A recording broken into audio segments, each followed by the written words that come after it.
Hello and welcome to Genoa in northwestern Italy, a city rich in maritime heritage and history. We're here to find out how the cruise industry is working to reduce its environmental footprint, charting a more sustainable future. Genoa is a favourite on Europe's cruise map. Passenger movements reached 1.7 million last year. The latest cruise liners are also built here. The industry says it's focusing on more efficient ships powered by alternative fuels as it pursues net zero carbon cruising by 2050. For the shipping industry, but we could say the same for any type of industry, there are not technologies or accessibility to alternative fuels that can drive us to the zero emission. So for us, the challenge is working, investing, and innovating in order to achieve that goal. Our role is to, first of all, to test and demonstrate that this alternative fuel can be part of our transition to the zero emission goal, and to work in order to create the supply chain. Last year, the cruise ship MSC Euribia completed what's described as the industry's first net zero greenhouse gas emissions voyage.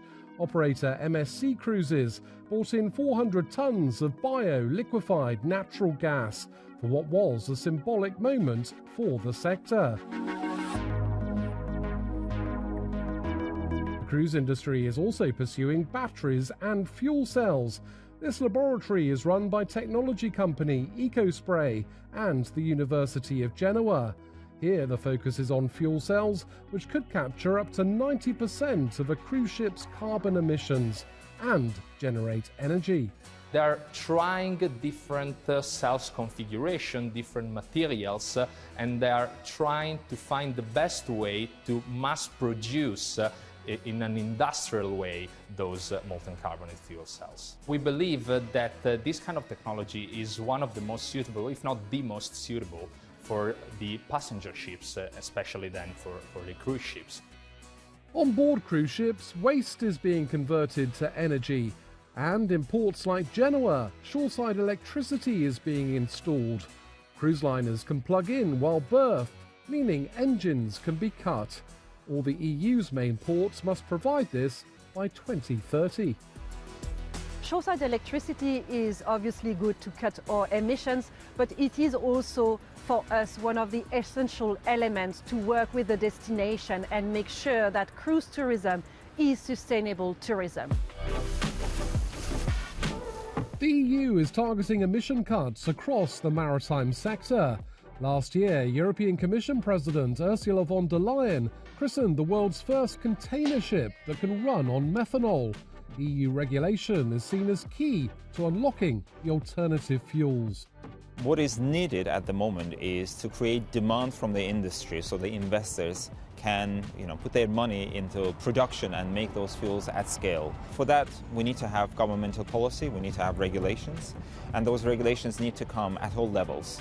At the national level, at the European level, as well as at the international level. In the EU, an emissions trading system is now covering large ships, putting a price on CO2 emissions.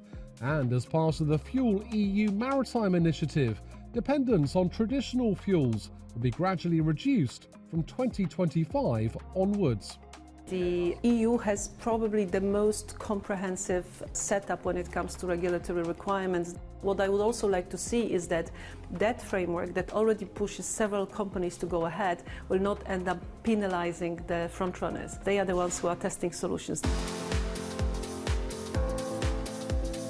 At the Italian Shipping Academy in Genoa, the next generation of maritime professionals are navigating the sustainability journey ahead, harnessing digital technologies, and also mastering new types of engines and fuels. The future of cruising is definitely with a vision of delivering of our net zero targets and being able to become the best way to discover the world sustainably.